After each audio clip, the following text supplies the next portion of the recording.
Vous ne pouvez imaginer le plaisir qu'avec les membres du comité, ici présents, nous avons de vous retrouver ce soir si nombreux. Le pari que nous avons fait depuis plusieurs années avec Daniel Bertin, la municipalité et le Centre culturel et social est ambitieux.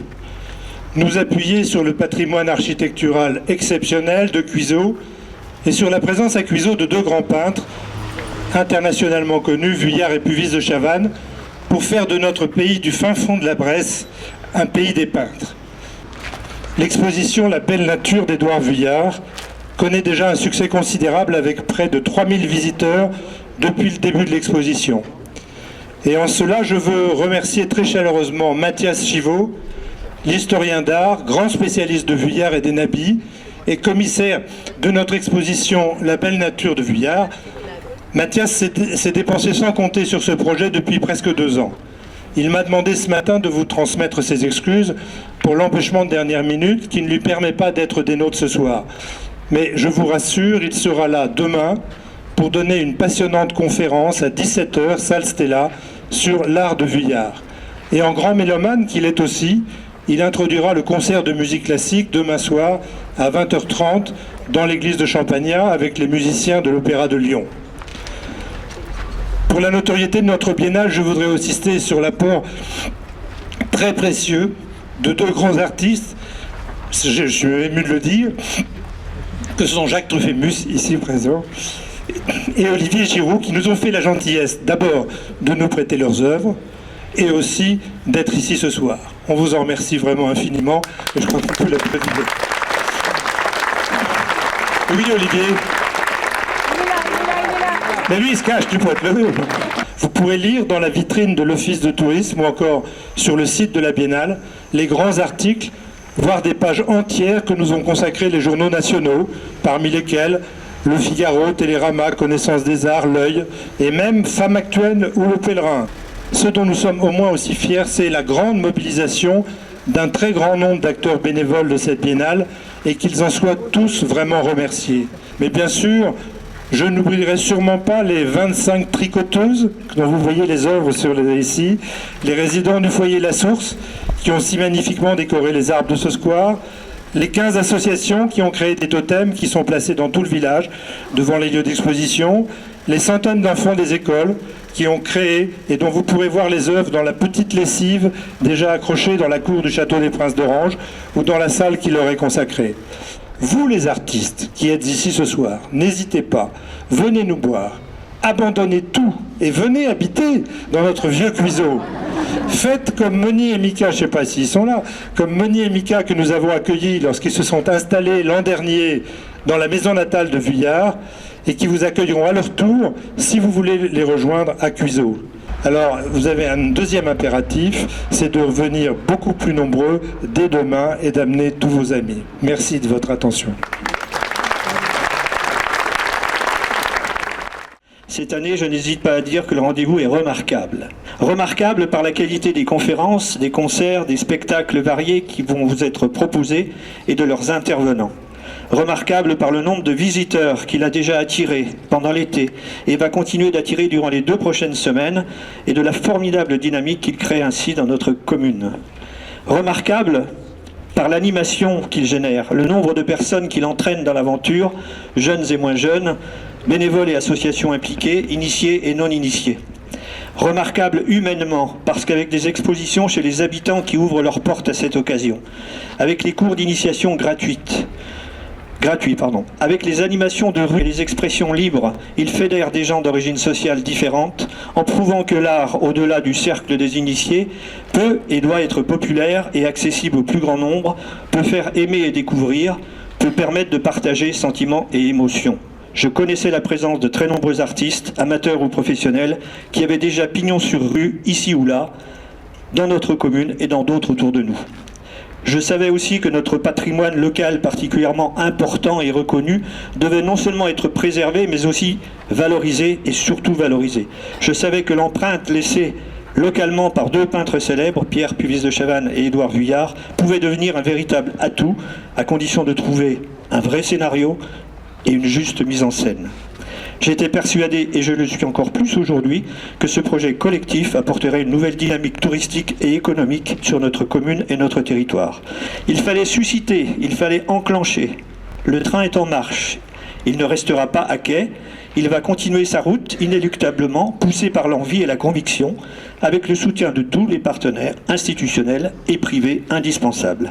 Les associations et leurs adhérents impliqués, les Amis de Cuisel, itinéraire et découverte de nos voisins et amis jurassiens, le Centre culturel et social, Art Club Cuiseau, qui forment le comité Cuiseau Pays des Peintres, mais aussi aux anonymes, et ils sont tellement nombreux, bref à tous ces fameux bénévoles que l'on dit en voie de disparition, mais qui finissent toujours par se reproduire quand ils ont envie et qu'ils sont convaincus.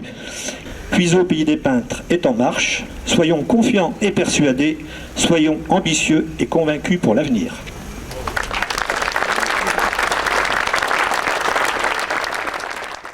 La Saône-et-Loire est une terre inspirée par la lumière, le maire a dit tout à l'heure, celle de l'esprit, celle de la pensée.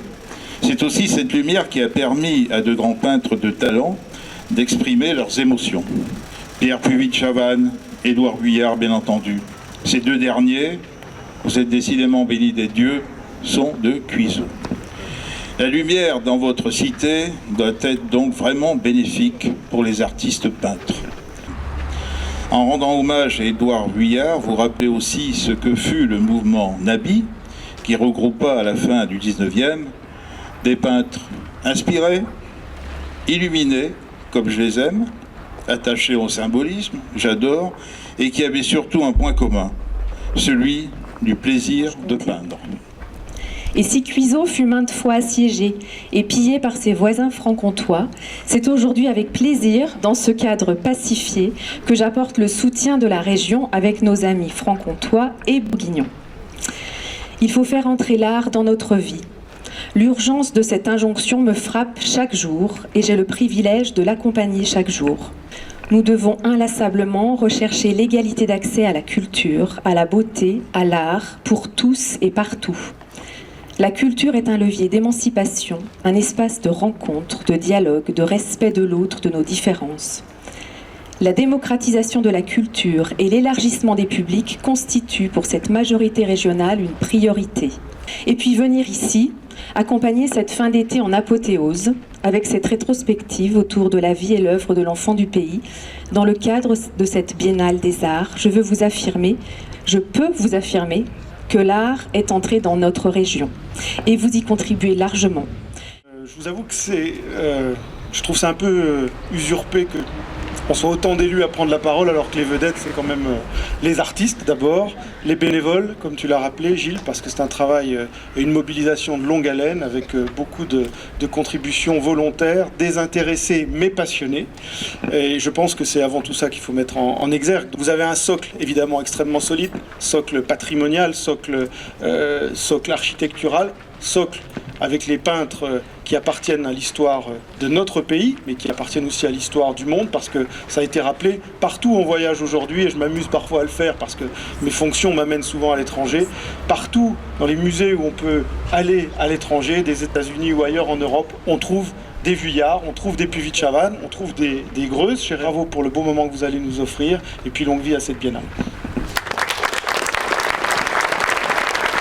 Cuiseau, bien sûr, pays des peintres, a su trouver son identité culturelle, naturelle, et il a su la développer. Et ça, nous le devons bien sûr aux élus, mais aussi à vous, Monsieur le Président, à votre comité, aux bénévoles, et puis à l'ensemble du territoire, aux acteurs, et à tous ceux qui sont venus du musée d'Orsay, ou d'ailleurs, de Lyon également, pour venir rendre honneur à ce travail. Je suis extrêmement heureuse, bien sûr, de voir que c'est à Cuiseau que cette exception culturelle française aujourd'hui, d'ampleur nationale et je dirais internationale, vu la qualité des peintres. Et je salue ici le peintre Truffaut. Moi, j'étais étudiante à Lyon et j'aurais bien aimé acheter vos tableaux à l'époque quand vous exposiez sur la place Bellecour, monsieur le peintre. Et puis nous avons Olivier Giroud. Alors bien sûr certains m'ont dit tu m'amèneras une dédicace, mais c'était pas le même Olivier Giroud. Je voulais vous en remercier, vous tous, et puis bien sûr remercier très particulièrement les artistes qui passent leur vie à capter la lumière Et nous, les politiques, eh bien, nous devons bien nous inspirer de vous pour la capter aussi. C'est pas un hasard si lorsque certains barbares s'installent quelque part, leur première préoccupation est de s'attaquer à la culture, sous toutes ses formes d'ailleurs, le patrimoine architectural, la musique, la peinture, l'histoire, l'art sous toutes ses formes, l'expression sous toutes ses formes. Ceci tout simplement pour une raison simple, c'est que c'est vrai que la culture, l'art, associe de manière étonnante cette expression finalement individuelle d'un artiste, mais cette expression individuelle qui finalement est en miroite avec l'émotion collective, avec tout ce qui fait nos valeurs à nous, êtres humains, les valeurs d'une société, les valeurs d'un corps social, et ceci, quelles que soient les formes d'expression artistique. Pour cela, je voudrais très simplement remercier, féliciter tous ceux qui en sont à l'origine, et comme cela a été fait avant moi d'ailleurs, insister sur le rôle majeur de l'armée, puisque j'ai parlé de barbares, de l'armée de bénévoles qui sont derrière, effectivement, cette réussite. Merci encore et bravo à toutes et tous. Parce que là, vous êtes si nombreux qu'on est obligé de faire une visite au pas de course. Donc on est très organisé. On va faire comme les cars japonais à la Tour Eiffel. Vous allez partir, nous sommes 10 ici, chacun avec un petit drapeau. Moi j'ai un drapeau numéro 1. Nicole va vous emmener dans votre salle avec Olivier.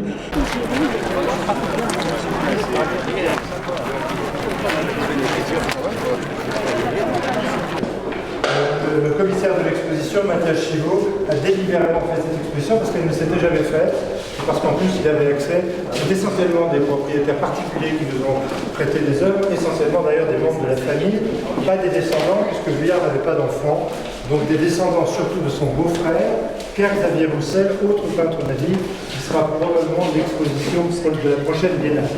Et donc les œuvres qu'il a réalisées au cours de ses villégiatures en Bretagne et dans le Midi.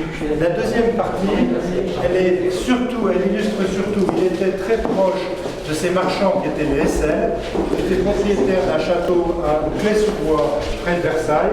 Et quand je devais parler de nature, je prenais souvent en exemple le parc du château d'Écluet. Vous voyez, alors, il faut commencer par le palais de Chaillot à Paris, et pour faire un tableau de 3,50 m sur 3,50 m, qui est actuellement toujours dans le palais de Chaillot.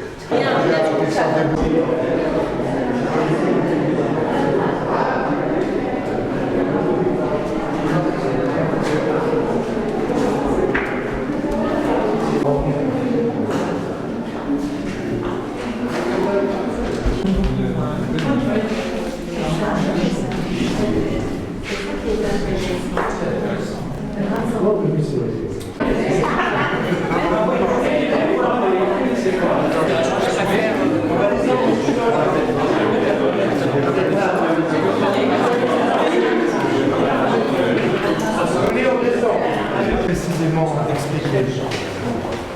Si vous voulez savoir tout ce qu'on fait pendant les 15 jours, parce qu'il y a trop de choses, on va faire un agenda qu'on n'avait pas fait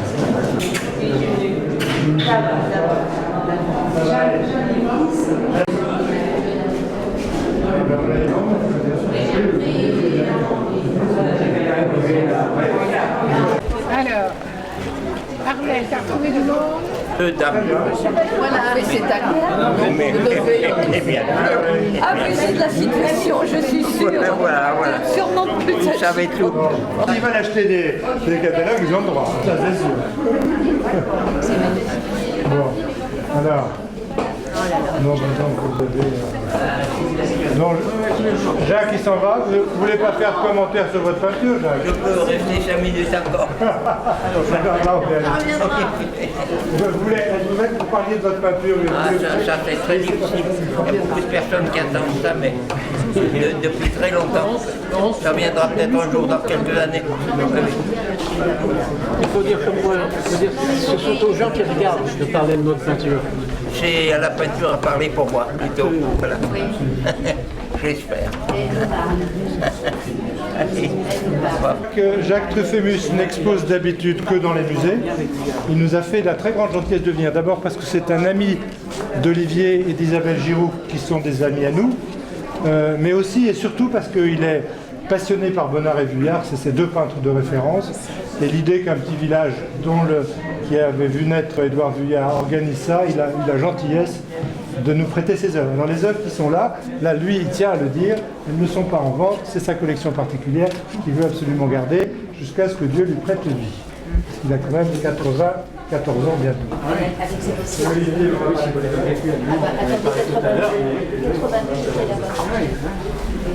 Là, auquel il tient. Celui-là et celui-là. On monte au premier étage. Les autorités? Oui, les autorités. Voilà, je vais vous raconter l'histoire de cette exposition. Le numéro 1, tu ne veux pas nous le faire? Vous montez là-haut? Oh, le numéro 1 là! Ah, voilà. Ah, le voilà. Oh, oh. Ah oui. C'était le 3 juin, il a fait un temps exécrable. Il y avait une quinzaine de parcs ouverts, dont chez eux d'ailleurs. Et la plupart des qui, eux, je vous signale, pour ceux d'entre vous qui savent, qu'ils ont un magnifique jardin à Branches. Ah, je suis sûr que vous ne saviez pas. Non. Qui se visite, qui est ouvert au public. J'ai visité le vôtre. Non, mais c'est magnifique. Ils ont un magnifique jardin à Branches. Donc oui, on a fait ce concours et malheureusement sur les 15 ou 16 parcs inscrits, il n'y en a que 7 qui ont joué et il y a peu d'artistes qui sont venus. Mais il y a eu 7 lauréats, qui sont ici, et le jury cet après-midi a délibérément désigné comme lauréat celui des artistes qui était le moins figuratif puisque le prix a été accordé à ce moment-là. Voilà. Alors on a rajouté, comme il nous manquait un peu de tableau à cause de cette météo pourrie, on a rajouté au nom du conseil municipal que ces tableaux restent en permanence.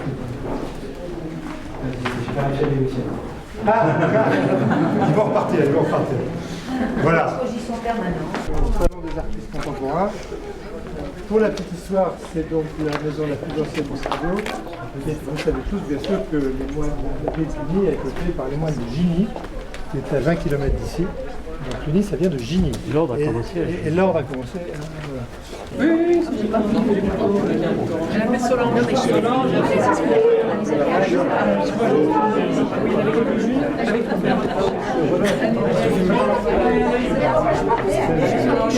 Moi, je ne sais pas si tu la connais, c'est Madame Jaillet, petite bonne femme, vieux, c'est Pastel. Ah, ben elle a eu un prix, ça je suis très content pour elle. Qui est toute timide, mais non, je suis nul, etc. C'est absolument je suis très content avec du miroir. Alors là, je rejoins tout à fait.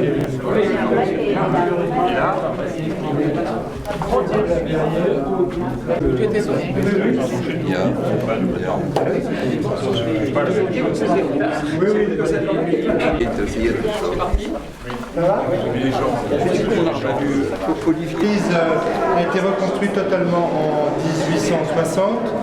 Vous verrez quand même que les statuaires, les stalles, les tableaux qui sont devant sont tous fondamentalement classés au monument historique parce qu'ils viennent de l'ancienne collégiale. La paroisse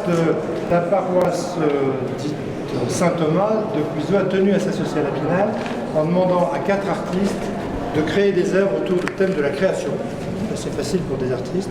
Je vais faire un petit... Tu veux en dire plus? Donc,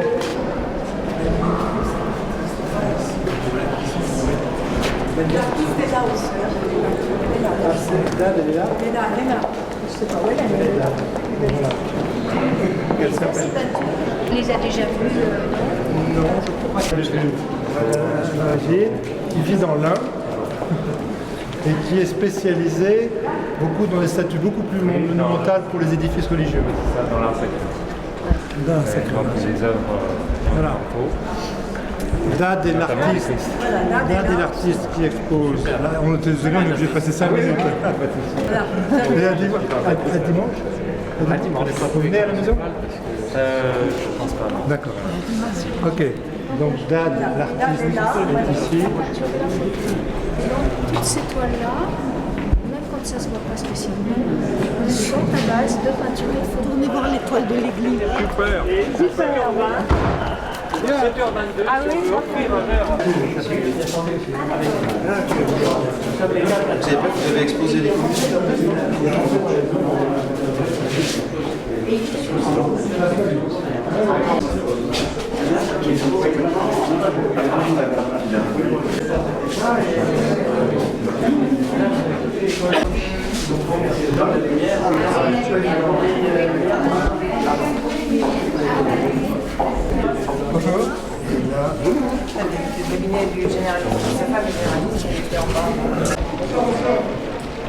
J'ai le plaisir d'abord de décerner le prix Vuillard qui honorait une peinture. Et le prix Vuillard a été décerné à Marie-Josée Ludin de Condal, donc c'est, j'allais dire, une régionale de l'étape, c'est fantastique. Marie-Josée, où est-elle? Elle est là. Alors écoute, j'ai le plaisir de te remettre, et tu sais combien ça me touche, ton œuvre, elle est méritée, très méritée. Et ensuite, le deuxième prix, qui était le prix Pierre Puvis de Chavannes, qui récompensait soit une aquarelle, soit un dessin, soit un pastel, a été attribué à Yvette Jaillet de Martinique-Puiseau, que je connais aussi très bien, encore une locale de l'étape, qui malheureusement est hospitalisée et ne peut pas le recevoir ce soir, mais je lui porterai personnellement. Moi, je voudrais ajouter quelque chose sur Yvette Jaillet, si vous la connaissez. Je ne connais pas d'artiste plus modeste, plus complexé en disant que c'est nul ce qu'elle fait. Et vraiment, son pastel est absolument magnifique, vous le verrez. Il est dans la salle de l'Aumône, il méritait largement ce prix. Le prix du sculpteur, le prix sculpture qui est le prix Olivier Giroud, qui est toujours pareil, il va boire au bistrot, c'est pas possible. Il faut lui dire qu'il y a à boire ici. Le prix Olivier Giroud. Il arrive. Alors, Olivier Giroud, c'est toi qui vas remettre le prix à Damien Tirado de Savigny, qui est également quelqu'un de pas très loin. Damien Tirado, très connu, autant peintre que sculpteur, et qui nous a fait des choses magnifiques, et il mérite bien ce prix.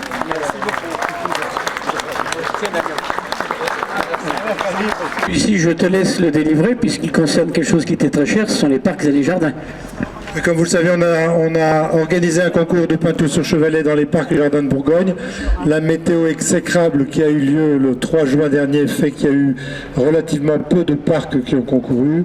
Le jury a décidé de donner un prix, mais elle n'est pas là, à une artiste qui a fait un tableau pas du tout figuratif, le seul tableau pas figuratif des parcs et jardins de Bourgogne. Elle s'appelle Diane de Grodry de Loie et c'est sur le château de Torigny-sur-Oseuse. Sur Oseuse, voilà. Mais elle n'est pas là, donc vous la félicitez pour elle. Et puis c'est terminé.